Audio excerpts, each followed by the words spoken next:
Folks, I'm not going to take a specific political position in all of this. I've been around long enough to know that what you actually must look at are the structural foundations of the system, not the representatives of the system itself.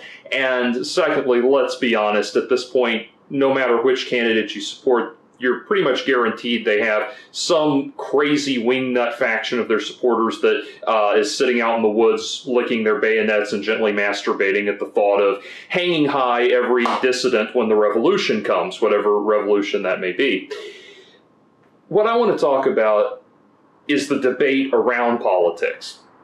You know, about longer ago than I care to admit, I was in college and I tried writing once for the college paper and wrote, if I may say so, an absolutely fantastic, brilliant article that is now lost to the dustbin of history because for whatever reason, the editor decided that no, they would actually not want the Pulitzer and did not run my story.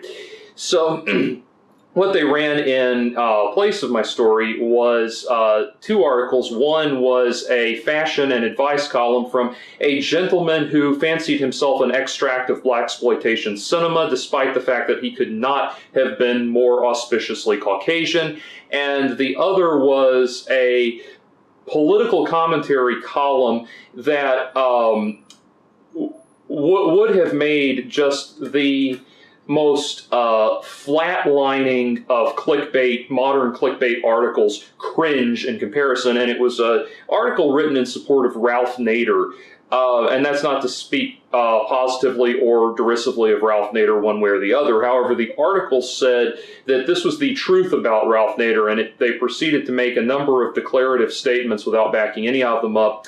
It was a long sequence of, the truth is that Ralph Nader will be, and then they would say something. One that stood out in my mind was, the truth is that Ralph Nader will be remembered alongside Benjamin Franklin.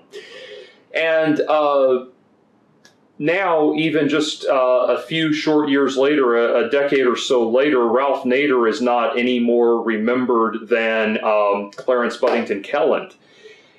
And we saw a similar trend with Ron Paul, who tried to shrug off the independent third-party stigma by running Republican, but saying Ron Paul is a Republican is kind of like saying that a Salisbury steak is a form of pork chops. We have got to celebrate our third-party candidates. I don't care what side you are on or what position you take. No matter what position you take, there is a better third-party candidate out there for you than whoever are the two clowns that are leading the race. Donald Trump will not be challenged by debating Hillary Clinton. He will be challenged by debating Jill Stein. Hillary Clinton will not be challenged by debating Donald Trump. She will, however, be challenged by debating Austin Peterson or Gary Johnson.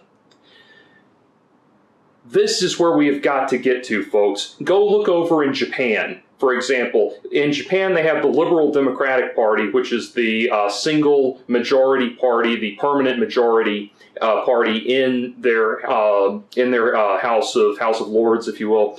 And and despite the name, it's actually very right-wing and conservative, but we are one step away from having that. If you think that having two prominent candidates to choose from places you head and shoulders above where they are in Japan with their permanent single majority, you're an idiot. Don't look at the hot button issues. Ask Trump and Hillary where they stand on civil forfeiture. You know, that thing where the police can stop you and take all your money if they just happen to suspect you might not be using it for socially beneficial means. Ask them about things like that. Ask them about the issues that are actually relevant to the American people. And what you will find is that they are quite similar. Namely, they don't really have a position on them. We need third-party candidates on the stage at the debates.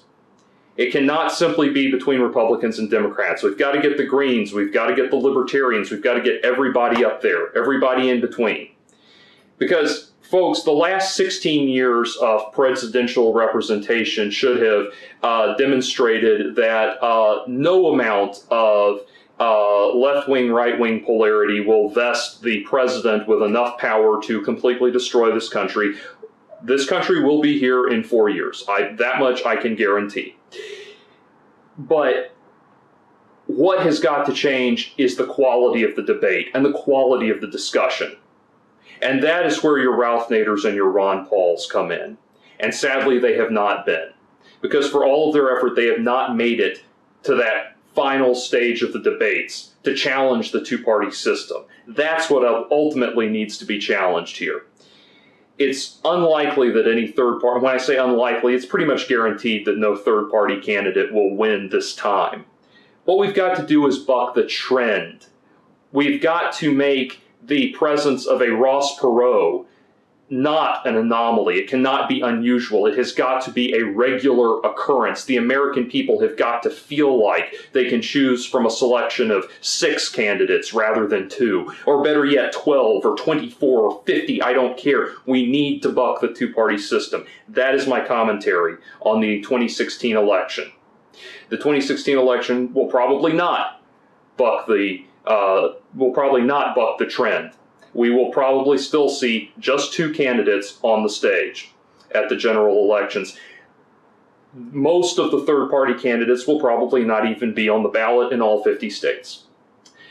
So you will notice I have said absolutely nothing about who I think you ought to actually vote for, who I actually want to see in the White House. That is because I probably will not vote at all, and if I do, I hope you all will join me in a write-in vote for Vermin Supreme.